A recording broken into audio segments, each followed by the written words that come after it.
नमस्कार दोस्तों, स्वागत है आप सभी का आपके अपने YouTube चैनल एजुकेशन एनालाइजर पर। तो रीट मेन एग्जाम 2023 की डेट आ गई है। जी हाँ, डेडिकेटेड मैंने लाइव आकर आपको वीडियो में बताया। तो डेट आ चुकी है, जनवरी में आपका एग्जाम होने वाला है। तैयार हो जाइए, एक रण के लिए, एक भविष्य को सुनहरा एक अवसर, आपको बहुत बड़ा गोल्डन चांस है ये। तो टूट पड़ी है पढ़ाई पर। तो हम पढ़ रहे थे एनसीईआरटी सार। जी हाँ, एनसीईआरटी सार बहुत ही महत्वपूर्ण आपके लिए, रीड के लिए। कक्षा 6 से 10वीं का एनसीईआरटी सार कंप्लीट करवाऊंगा। कक्षा 6 का कंप्लीट करवा दिया पहले ही, 7th कक्षा का चल रहा है, तो 10वीं तक पूरा कंप्लीट कराऊंगा। बने रहिए, हर एक वीडियो को देखिए, पूरा देखिए और अच्छे से पढ़ते जाइए। तो आज का हमारा वीडियो रहेगा राजस्थान के प्रमुख शासक। जी हाँ, राजस्थान के प्रमुख जो शासक है उनके कक्षा 7 की क्लास में एनसीईआरटी में क्या दिया गया है, वो सारा कुछ आज हम इसमें पढ़ेंगे वीडियो में। तो क्लास को शुरू करते हैं। हाँ जी, तो शुरू करते हैं आपकी क्लास को। बहुत ही इंपॉर्टेंट क्लास ये आपके लिए रहने वाली है, रीट 2023। जी हाँ, मैंने आपको बताया, दोबारा फिर बता रहा हूँ, रीट 2023 मेन एग्जाम आ चुका है आपका। जनवरी में आपका एग्जाम होने वाला है, आप सभी को पता है। तो तैयार हो जाइए, एक बहुत बड़े रण क्षेत्र आपको लड़ना है। कुछ ही महीने आपके पास है, तो इन्हीं में आपको सब कुछ कवर करना है। तो आज की इस क्लास में हम पढ़ेंगे कक्षा 7 की जो राजस्थान अध्ययन की बुक है, उसका यह अध्याय है राजस्थान के प्रमुख शासक। राजस्थान के प्रमुख शासकों का संक्षिप्त में सार इस क्लास में हम पढ़ेंगे। तो प्रमुख शासक में सबसे पहले आते हैं पृथ्वीराज चौहान। जी हाँ, पृथ्वीराज चौहान का इसमें हम बात करते हैं। सबसे मुख्य इनका जो है मेन वो है इनका कार्यकाल। जो इनका जो कार्यकाल है, शासनकाल रहा, वो रहा 1177 से 1192। जी हाँ, 1177 से 1192 के मध्य इनका शासनकाल रहा। पृथ्वीराज चौहान के पिता का नाम था सोमेश्वर चौहान। क्या था? सोमेश्वर चौहान। और इनकी माता का नाम था कर्पूर देवी। क्या था इनकी माता का नाम? कर्पूर देवी। चौहान के पिता का नाम सोमेश्वर चौहान और माता का नाम कर्पूर देवी था। क्लियर हो गई बात? अब पृथ्वीराज चौहान जो था वो एक योग्य प्रशासक, वीर और साहसी योद्धा और एक अच्छा सेना नायक था। ये सभी गुण उसमें थे, ये सारे गुण थे। पृथ्वीराज चौहान की एक मुख्य बात, खासियत ये थी, विशेषता ये थी कि 6 भाषाओं का ज्ञान रखता था। जी हाँ, पृथ्वीराज चौहान के पास 6 भाषाओं का ज्ञान था। इंपोर्टेंट फैक्ट है पृथ्वीराज चौहान के बारे में। पृथ्वीराज चौहान के दरबार में कुछ लेखक और कवि थे, जिनमें प्रमुख है विद्यापति गौड़, वागीश्वर, जन जयानक, विश्वरूप जनार्दन और चंद्र बरदाई व पृथ्वी भट्ट। चंद्र बरदाई को तो आप जानते होंगे, कितने वीर थे, कितने इनकी वाणियों में ऐसा कहा जाता है, आपने पढ़ा भी होगा, है ना। तो चलो नेक्स्ट है महाराणा कुंभा। महाराणा कुंभा का कार्यकाल है 1433 से 1468। जी हाँ, इनका जन्म 1417 ईस्वी में हुआ और 1433 ईस्वी में मेवाड़ के राज सिंहासन पर बैठे। कब बैठे? 1433 में मेवाड़ के राज सिंहासन पर बैठे। महाराणा कुंभा की राजनीतिक उपलब्धियों में बूंदी, गागरोन, सिरोही, वागड़ विजय, मेवाड़, मारवाड़, मैत्री, सारी ये प्रमुख इनकी विजय थी, है ना। क्लियर होगी? अब है कुंभा के समय मेवाड़ का इतिहास का स्वर्ण युग कहा जाता है। क्यों? क्योंकि मेवाड़ में स्थित 84 दुर्ग में से 32 दुर्ग कुंभा ने खुद ने बनवाए थे। जी हाँ, 84 जो दुर्ग है मेवाड़ में, उनमें से 32 दुर्ग तो अकेले महाराणा कुंभा ने ही बनवाए थे। इसलिए इनको मेवाड़ का जो इतिहास है उसका स्वर्ण काल, इनके काल को कहा जाता है, माना जाता है। कुंभा जो थे वो महान संगीतकार जी, बहुत ही उत्कृष्ट संगीतकार भी महाराणा कुंभा थे। महाराणा कुंभा ने अचलगढ़ दुर्ग, बसंती का दुर्ग, भोमट का दुर्ग, मचान दुर्ग, कुंभलगढ़ दुर्ग, चित्तौड़ के दुर्ग में स्थित विजय स्तंभ का निर्माण करवाया। प्रमुख ये थे, अचलगढ़ दुर्ग का निर्माण करवाया, बसंतगढ़ का निर्माण करवाया, भोमट दुर्ग, मचान दुर्ग, कुंभलगढ़ दुर्ग, चित्तौड़ के दुर्ग में जो विजय स्तंभ है उसका भी निर्माण महाराणा कुंभा ने करवाया।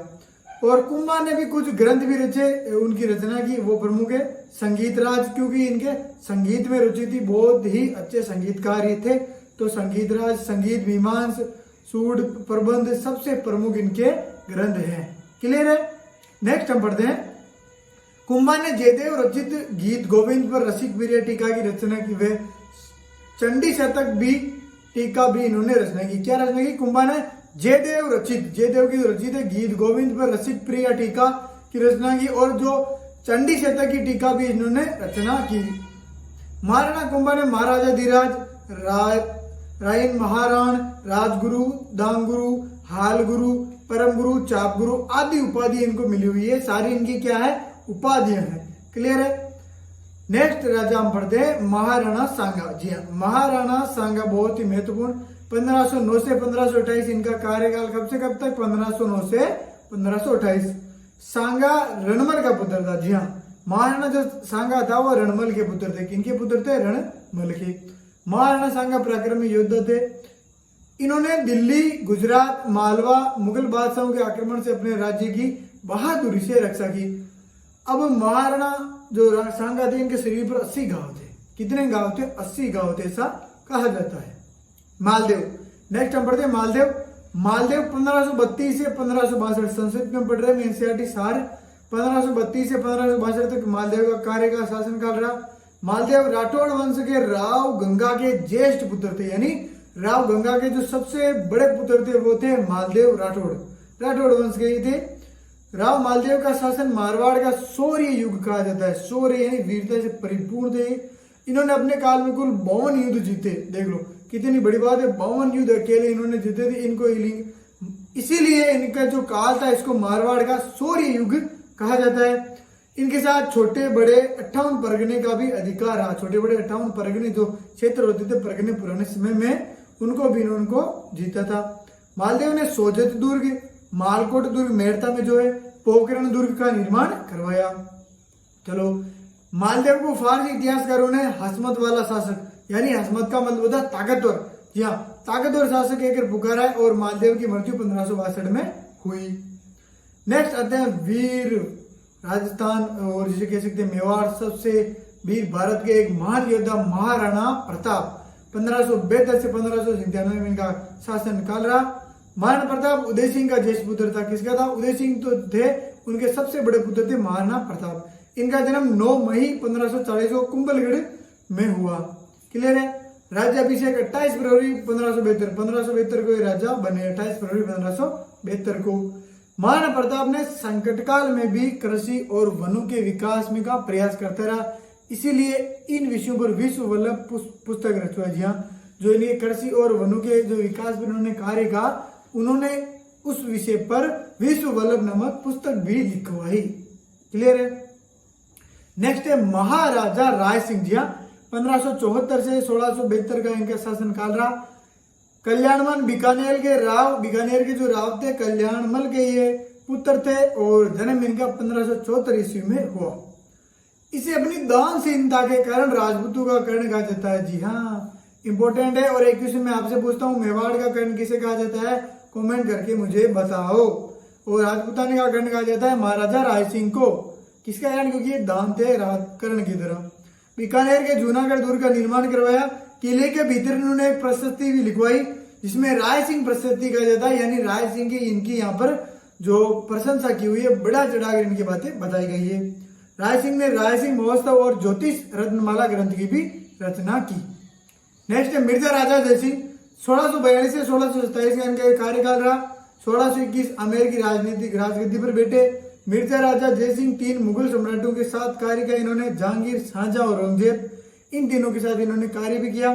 शाहजहां ने 1639 में जयसिंह को मिर्जा राजा की उपाधि शाहजहां ने दी थी। 1639 में मिर्जा राजा की उपाधि से विभूषित किया, यानी प्रदान की, सम्मानित किया।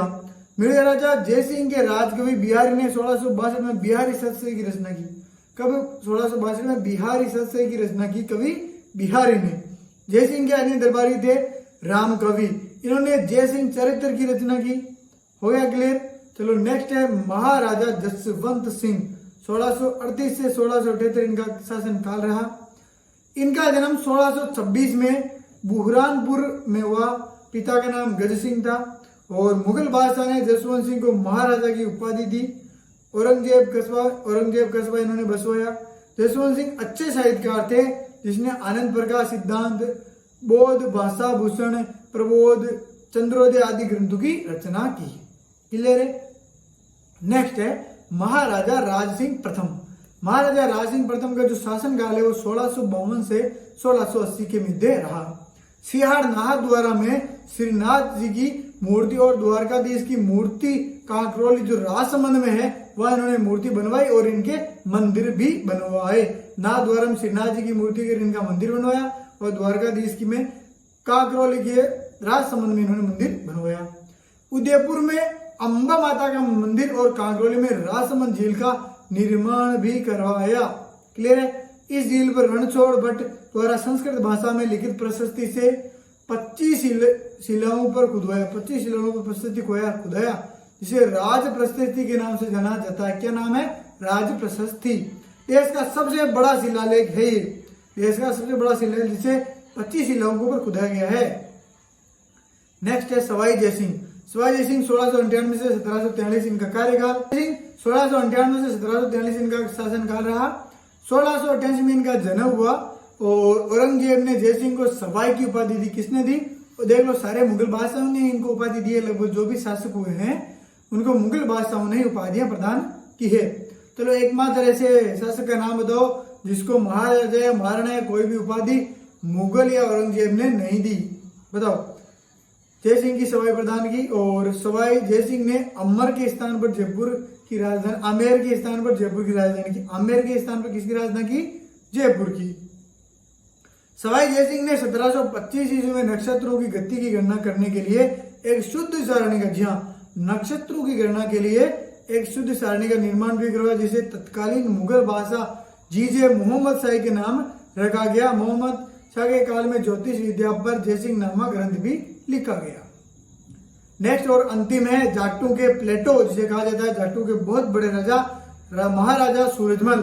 1755 से 1763 में इनका कार्यकाल रहा और इस शासन काल में भरतपुर के ये शासक रहे। पिता के इनका नाम था बदन सिंह। महाराजा सूरजमल का जो जन्म है वो औरंगजेब की मौत के दिन हुआ। जी हाँ, औरंगजेब की जब मौत हुई उसी दिन यानी वाले दिन 13 फरवरी 1707 को महाराजा सूरजमल का जन्म हुआ। इनके पिता राज बदन सिंह ने इनका पालन पोषण किया। राजा सूरजमल को ही भरतपुर रियासत की नींव रखने का श्रेय जाता है और आज राजस्थान के भरतपुर शहर से नाम जाना जाता है। बहुत बड़े राजा हुए और आज भी जाटों के लिए ये बहुत बड़े महाराजा हैं। तो आपको ये वीडियो कैसा लगा कमेंट करके बताएं, वीडियो को लाइक करें और चैनल को सब्सक्राइब करें। Thank you.